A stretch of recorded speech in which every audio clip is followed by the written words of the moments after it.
सभी का exam education के ऑनलाइन प्लेटफॉर्म पर स्वागत है। आज हम एक नए टॉपिक की शुरुआत कर रहे हैं और उसका नाम है वचन। एक छोटा सा टॉपिक है, शिक्षा की दृष्टि से महत्वपूर्ण टॉपिक है। वचन वचन पहले सबसे पहले हम इसकी एक सामान्य परिभाषा देखते हैं। एक सामान्य परिभाषा देखते हैं। सामान्य परिभाषा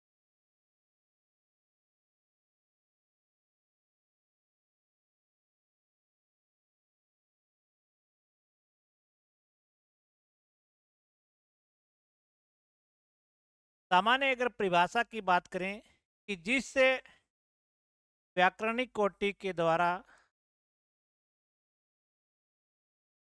इस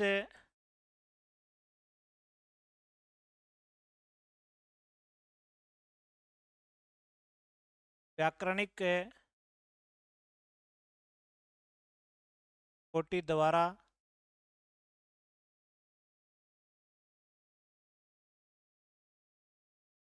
वस्तु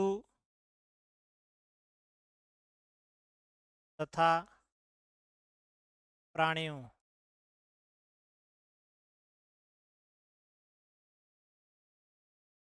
वस्तुओं तथा प्राणियों की संख्या का बोध होता है। बोध होता है उस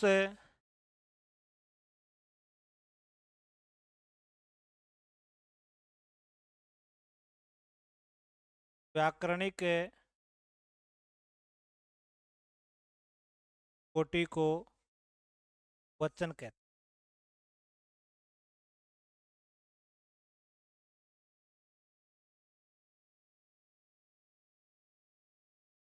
यानी जिसे व्याकरणिक कोटि द्वारा वस्तुओं तथा प्राणियों की संख्या का बोध होता है उसे हम क्या कहते हैं, उस व्याकरणिक कोटि को हम क्या कहते हैं, वचन कहते हैं। कोटि शब्द इस कोटि का अर्थ श्रेणी होता है। इस कोटि का अर्थ क्या है, श्रेणी है।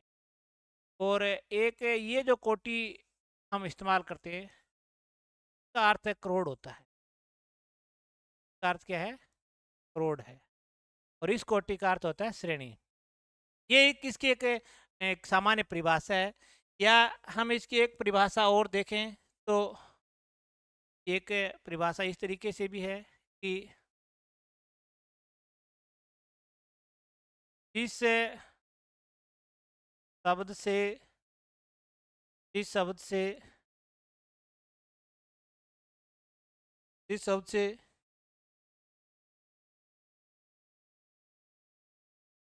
विकारी विकारी शब्द संज्ञा की संख्या का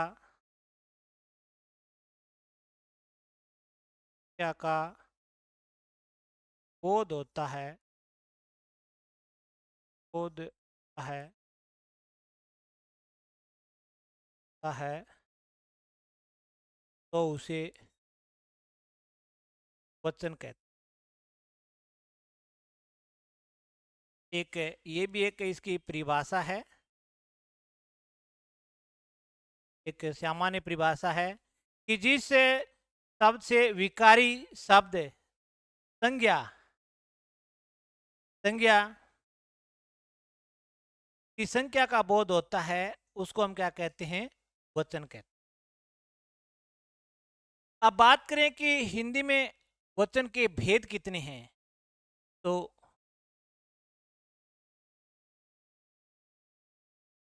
वचन के भेद देखते हैं।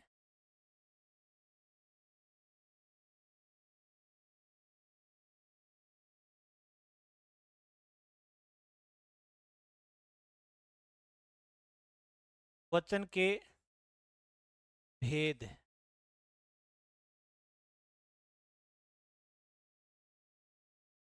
बात करें हम हिंदी भाषा की कि हिंदी में वचन के भेद कितने हैं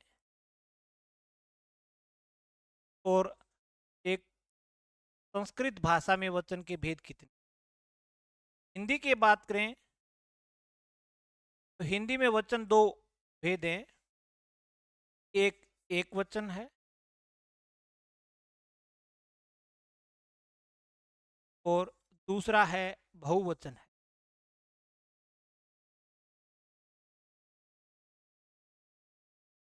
संस्कृत की अगर बात करें तो संस्कृत में वचन तीन हैं। एक वचन,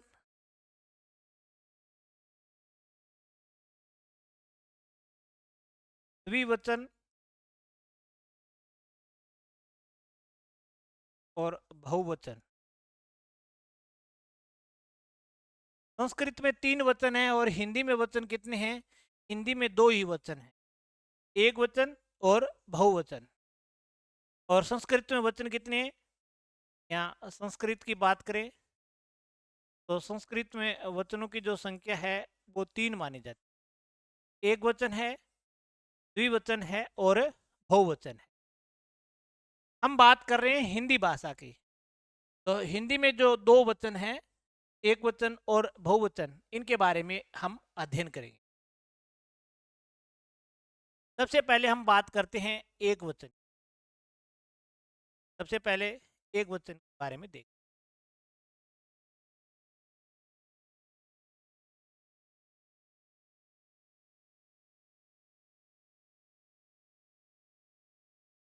कि एक वचन किसे कहते हैं? जिस जिन शब्दों से एक ही वस्तु अथवा प्राणी की संख्या का बोध होता है। यानी इसकी एक सामान्य परिभाषा की बात करें कि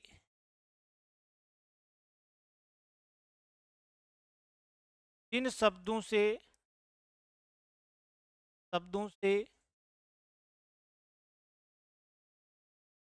एक ही वस्तु तथा प्राणी की संख्या का प्राणी की संख्या का बोध होता है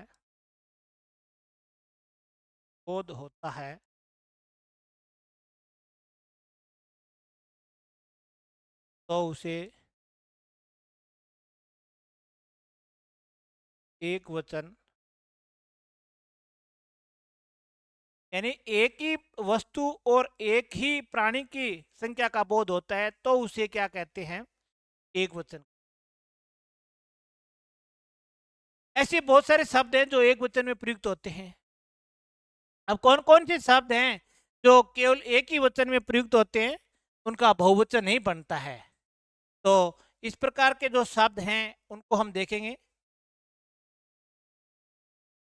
कि मान लीजिए जो वस्तुएं संसार में एक ही है, जो वस्तुएं संसार में एक है, या व्यक्तिवाचक संज्ञा में सदैव एक वचन आता है।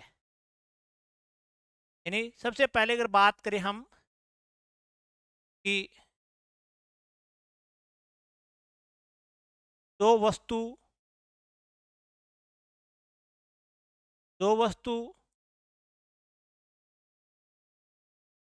संसार में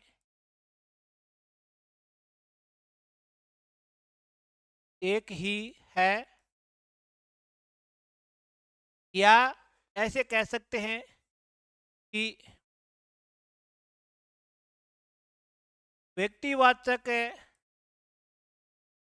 संज्ञा शब्दों में व्यक्तिवाचक संज्ञा शब्दों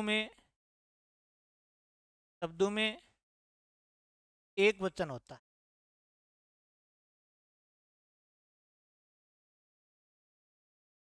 यानी व्यक्तिवाचक संज्ञा है, ये आपको ध्यान रखना है कि अगर व्यक्तिवाचक संज्ञा शब्द है तो वो एक वचन में ही प्रयुक्त होगी। या ऐसी वस्तु जो संसार में एक ही है उसमें एक वचन पाया जाता है। जैसे मैं ये बात करूं और एग्जाम्पल की बात करूं मैं, जैसे पृथ्वी है, जैसे चंद्रमा है, जैसे हिमालय है, जैसे गंगा है, जैसे पन्नामा है, जैसे गोदान है, जैसे सूर्य है, जैसे राम है, जैसे श्याम है, जैसे सीता है, जैसे गीता है। ये जो शब्द हैं ये व्यक्तिवाचक संज्ञा के हैं, और व्यक्तिवाचक संज्ञा के हैं तो इसका मतलब इनमें कौन एक वचन है। पृथ्वी, चंद्रमा या और भी पर्टिकुलर किसी का नाम आ जाता है, व्यक्ति या वस्तु का नाम आ जाता है ना। जैसे हिमालय आ गया, गंगा आ गया, पन्नामा है, गोदान है, सूर्य है, राम है, श्याम है, सीता है, गीता है। पर्टिकुलर किसी का नाम आता है तो इसका मतलब वो व्यक्तिवाचक संज्ञा है, और व्यक्तिवाचक संज्ञा में एक वचन आता है। इस बात का आप ध्यान रखोगे कि व्यक्तिवाचक जो संज्ञा है उसमें हमेशा एक वचन ही प्रयुक्त होगा। इसके बाद अगर हम 2 नंबर की बात करें, 2 नंबर की अगर बात करें, अगर कोई दिन है या कोई माह है या वर्ष है या तिथि है तो उसमें भी एक ही वचन आता है। इसमें क्या आता है? एक वचन ही आता है। जैसे दिन या वार कह सकते हैं, या महीना या वर्ष एक वचन में प्रयुक्त होते हैं।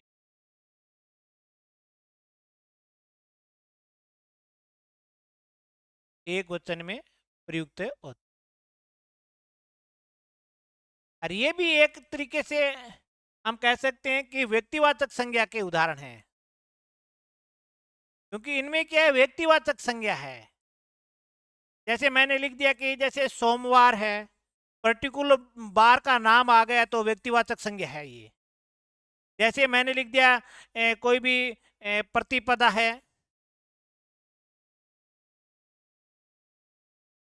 तो ये क्या है? मैंने लिख दिया कि एकादशी है, ये पर्टिकुलर क्या है कि तिथि का नाम आ गया है। जैसे मैंने लिख दिया कि कार्तिक है, या जैसे मैंने लिख दिया जैसे रमजान है, या फिर मैंने लिख दिया जैसे जनवरी है, या फिर जैसे 2024 है।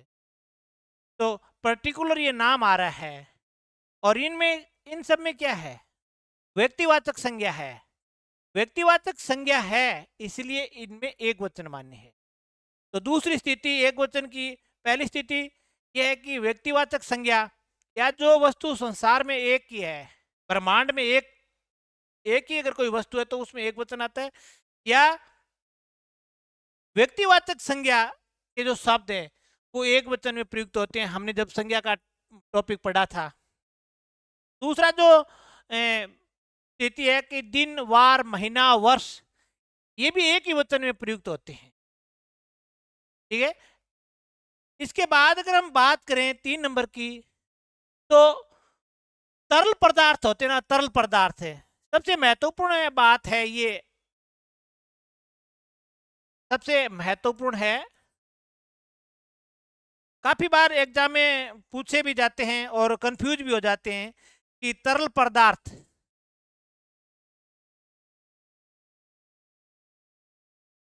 तरल पदार्थ सदैव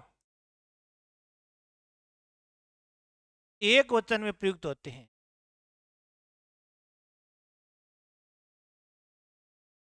एक वचन में प्रयुक्त होते,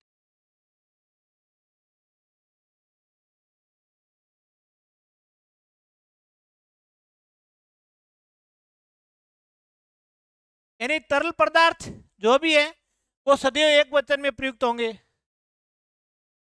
कोई भी तरल पदार्थ है, जैसे पानी है, हम बात करें तरल पदार्थ की कि जैसे पानी है, जैसे दूध है, जैसे छाछ है, या इसी को हम लस्सी भी कह सकते हैं,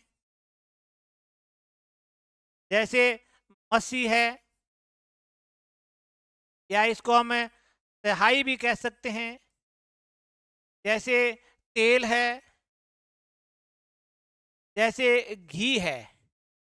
कोई भी तरल पदार्थ है वो हमेशा एक वचन में प्रयुक्त होगा। तरल पदार्थ हमेशा किसमें प्रयुक्त होगा? एक वचन में ही आएगा। जैसे बाजरा है, अनाज का अगर कोई नाम आ जाता है ना, कोई भी अनाज का नाम है, तो वो भी एक ही वचन में आता है।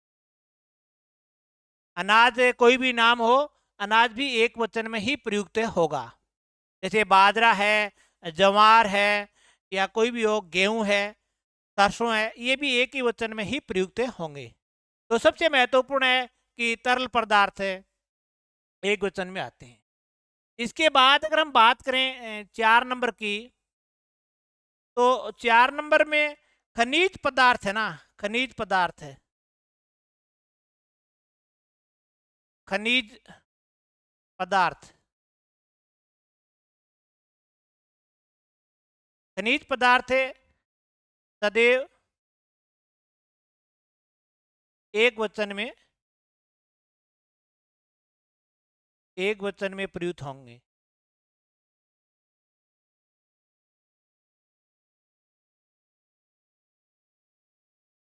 खनिज पदार्थ जो भी हैं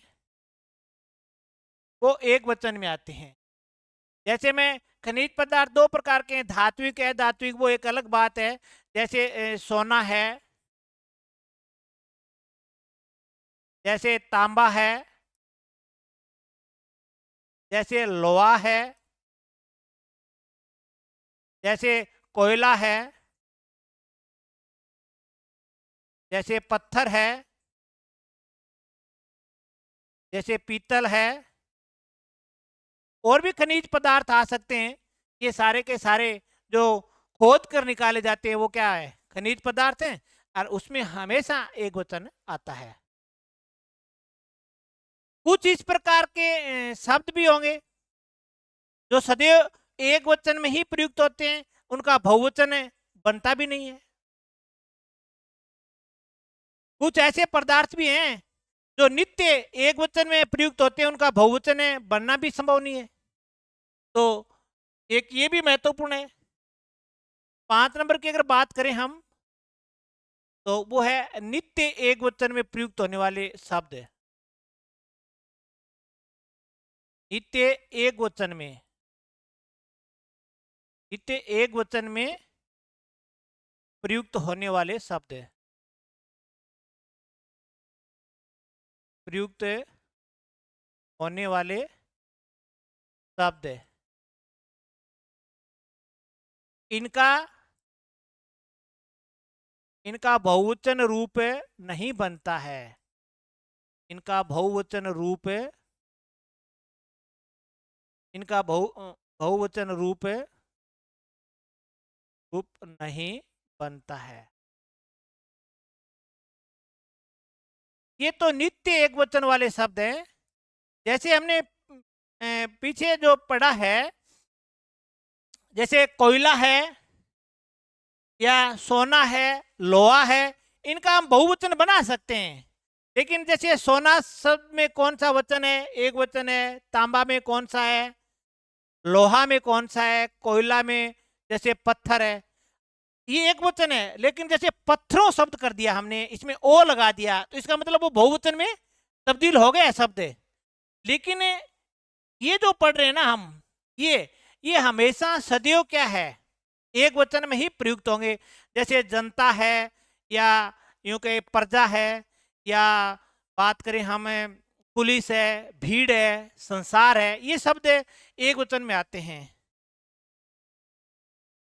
जैसे जनता शब्द है, या जैसे प्रजा शब्द है, जैसे पुलिस शब्द है, जैसे भीड़ शब्द है, जैसे संसार शब्द है, ये जो शब्द है ये नित्य एक वचन में ही प्रयुक्त होते हैं। ये शब्द नित्य एक वचन में ही प्रयुक्त होते हैं। कौन कौन से हैं? जनता है, प्रजा है, पुलिस है, भीड़ है या संसार है, ये शब्द हमेशा एक वचन में ही प्रयुक्त होंगे। इसके बाद अगर हम बात करें कि 6 नंबर की अगर बात करें हम, भाववाचक संज्ञा के जो शब्द हैं, कौन से शब्द है? भाववाचक संज्ञा। भाववाचक संज्ञा शब्द, भाववाचक संज्ञा शब्द एक वचन में प्रयुक्त होते हैं। भाववाचक संज्ञा शब्द एक वचन में प्रयुक्त होते।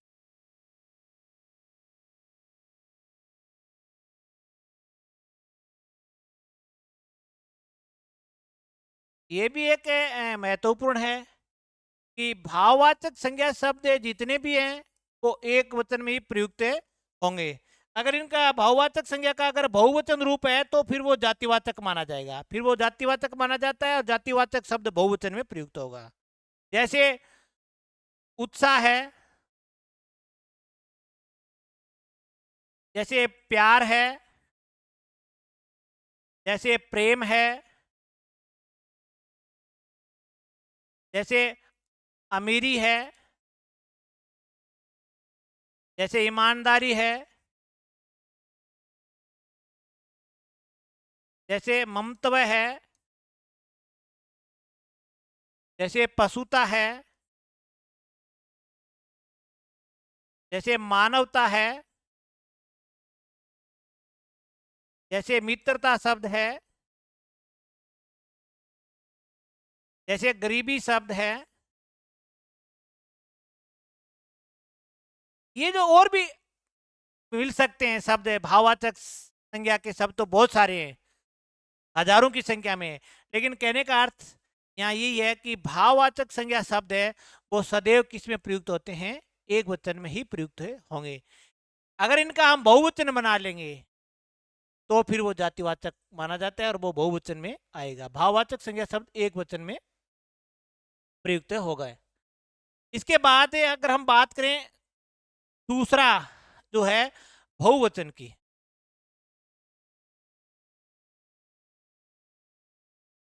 बहुवचन।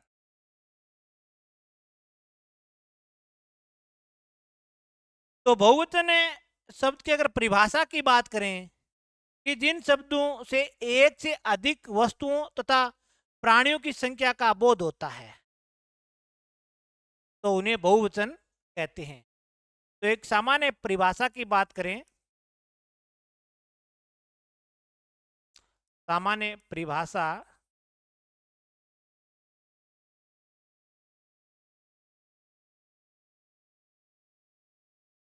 जिन शब्दों से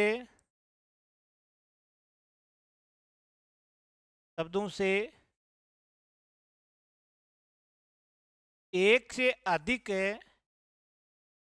एक से अधिक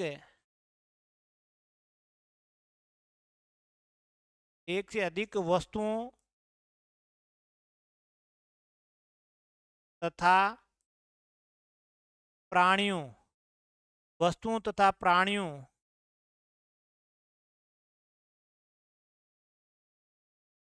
प्राणियों की संख्या का, प्राणियों की संख्या का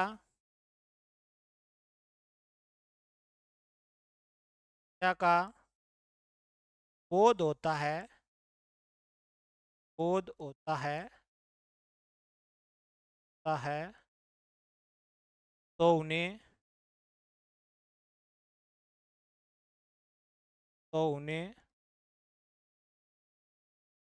बहुवचन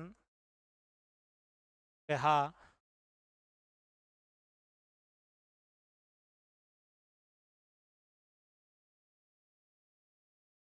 यानी जिन शब्दों से एक से अधिक वस्तुओं तथा प्राणियों की संख्या का बोध होता है तो उनको क्या कहा जाता है कि बहुवचन कहा जाता है।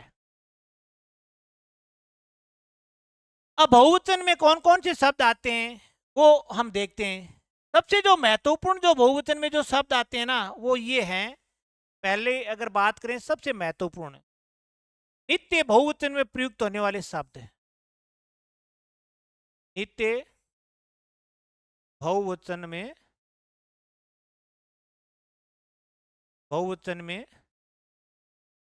प्रयुक्त प्रयुक्त होने वाले शब्द। ये जो शब्द है ना ये हमेशा बहुवचन में ही प्रयुक्त होंगे। इनका एक वचन तो बनेगा ही नहीं। जैसे हमने एक वचन में पढ़ा था ना नित्य एक वचन में प्रयुक्त होने वाले शब्द है, तो उसी प्रकार से ये जो शब्द हैं ये हमेशा बहुवचन में ही प्रयुक्त होंगे। इनका एक वचन बनेगा ही नहीं। जैसे इसमें कौन कौन से शब्द आते हैं, जैसे एक शब्द आता है अक्षत, जैसे एक शब्द आता है हस्ताक्षर, जैसे एक शब्द आता है प्राण, जैसे शब्द आता है इसमें रोंगटे,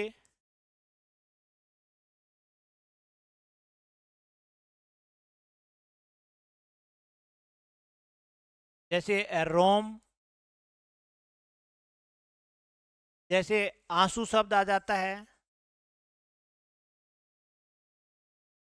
जैसे दर्शन,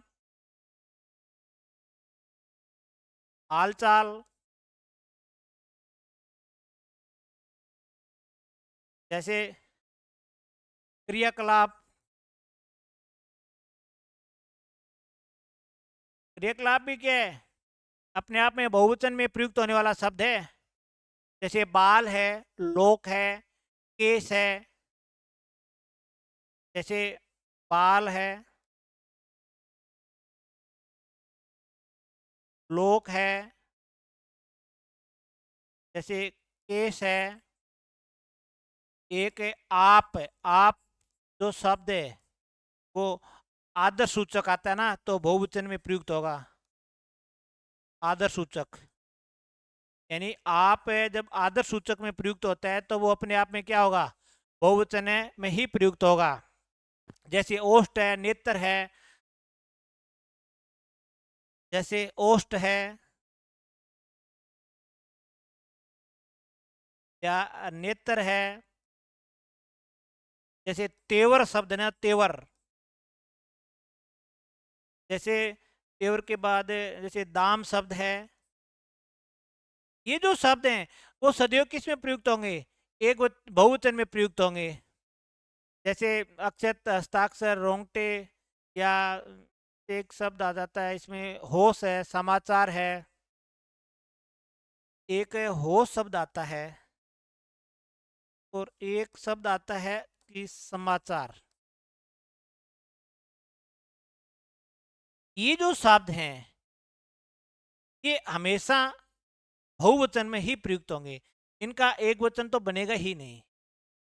ये जितने भी शब्द हैं ओष्ठ है, नेत्र है, दर्शन है, तीव्र है, दाम है, क्रियाकलाप है, रोम है या हालचाल है, अक्षत है, हस्ताक्षर है, प्राण है, रोंगटे हैं, ये सारे के सारे बहुवचन में प्रयुक्त होने वाले शब्द हैं और यही सबसे महत्वपूर्ण मान।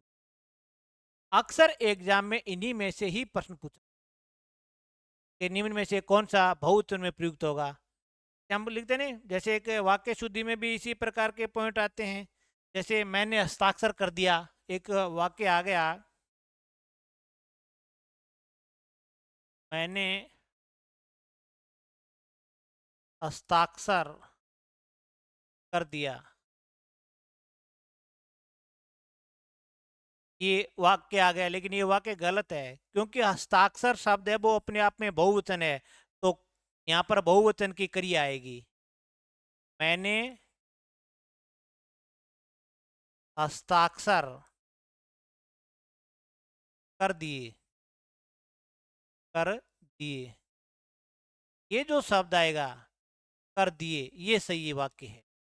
क्योंकि यहाँ पर हस्ताक्षर शब्द है वो बहुवचन में प्रयुक्त हुआ है, इसलिए जो क्रियापद आएगा वो भी बहुवचन में ही आएगा। उसके प्राण निकल गया, कहते हैं ना, उसके प्राण निकल गया, निकल गया नहीं। अब प्राण यहां पर बहुवचन में प्रयुक्त हुआ है, तो उसके प्राण, के प्राण निकल गए, ये शब्द सही है, ये वाक्य गलत है। क्योंकि प्राण यहाँ पर बहुवचन में है, तो क्रियापद भी इनके लिए क्या आएगा, बहुवचन में ही आएगा। इसके बाद कुछ शब्द हैं उनके साथ कुछ शब्द जोड़ देते हैं, तो शब्द अपने आप में क्या बन जाता है, बहुवचन में बन जाता है। यानी मान लेते हैं कि अगला, जिन शब्दों के साथ, जिन शब्दों शब्दों के साथ साथ निम्नलिखित निम्नलिखित निम्नलिखित शब्द जोड़ देने पर, जोड़ देने पर शब्द बहुवचन में बदल जाता है, शब्द बहुवचन में बदल जाता है।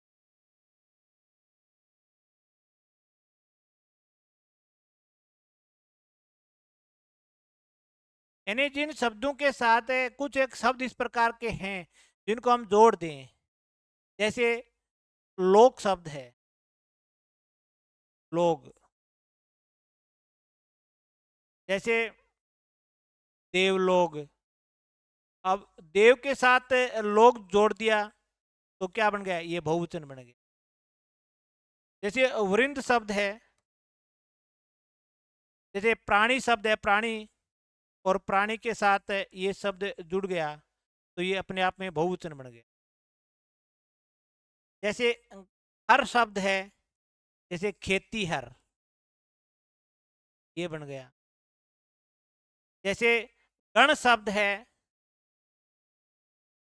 जैसे अध्यापक गण,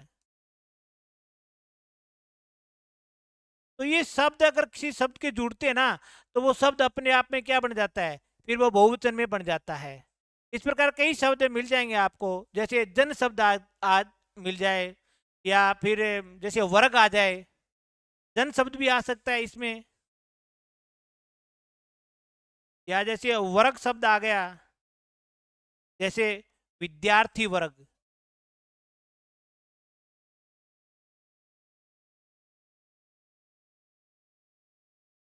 तो ये जो शब्द अगर किसी शब्द के लगते हैं ना, तो फिर वो शब्द अपने आप में क्या बन जाता है, बहुवचन में बन जाता है। वो शब्द अपने आप में बहुवचन में बन जाता है, ये भी एक महत्वपूर्ण है। इसके बाद एक दो महत्वपूर्ण नियम हैं, जैसे हर एक प्रत्येक प्रति के बाद जो संख्या प्रयुक्त होगी वो हमेशा एक वचन में प्रयुक्त, इसमें होगी एक वचन में। यानी हर प्रत्येक प्रति के बाद आने वाला शब्द एक वचन में होगा। ये नंबर 3, ये सबसे महत्वपूर्ण है।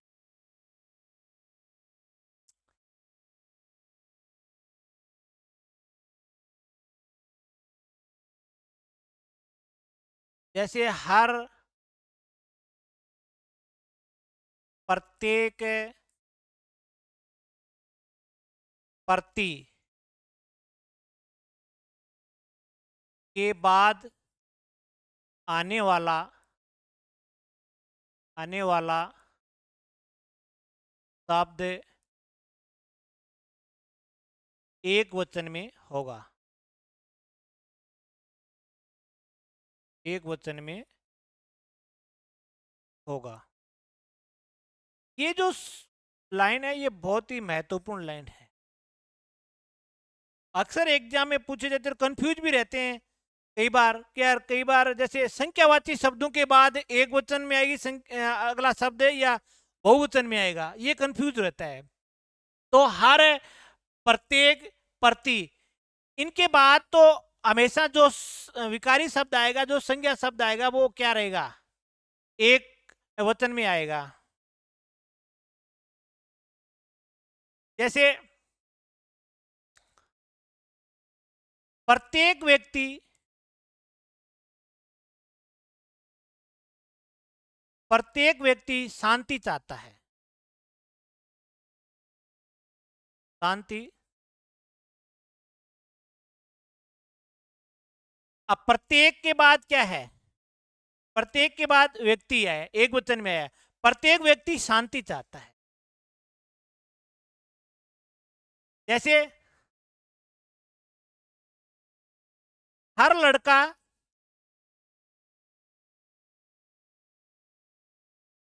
हर लड़का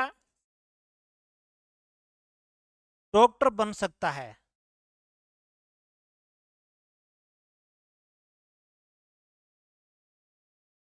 तो हर लड़का, हर के बाद क्या है, लड़का एक वचन में आया है। प्रत्येक, प्रति, इनके बाद जैसे प्रति, प्रति पेड़ 2 लीटर,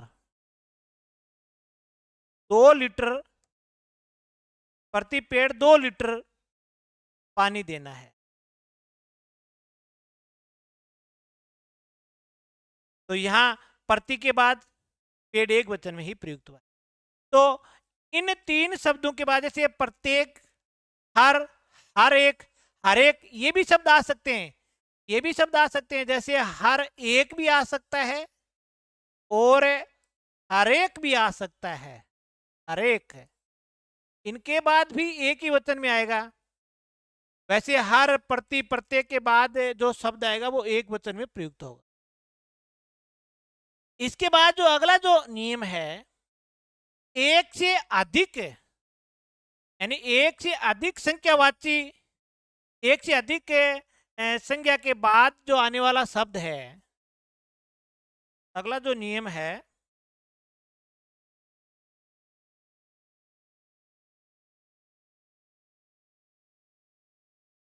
एक से अधिक, एक से अधिक संख्या के बाद, संख्या के बाद बाद आने वाला, आने वाला शब्द बहुवचन में होगा।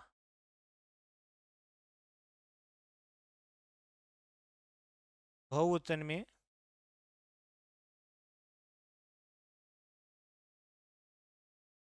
यानी एक से अधिक संख्या के बाद अगर कोई शब्द आता है तो वो किस में आएगा, वो बहुवचन में आएगा। जैसे मैं कहूं कि 4 पुस्तकें, एक उदाहरण के तौर पर मैं लिखूं कि 4 पुस्तकें। अब 4 एक से अधिक संख्या है तो उसके बाद बहुवचन में है, पुस्तक नहीं है, 4 पुस्तक नहीं, 4 पुस्तकें। जैसे कई बार आ जाता है ना कि एग्जाम में कई बार पूछा गया है कि इस वाक्य शुद्धि में आता है कि महाभारत का युद्ध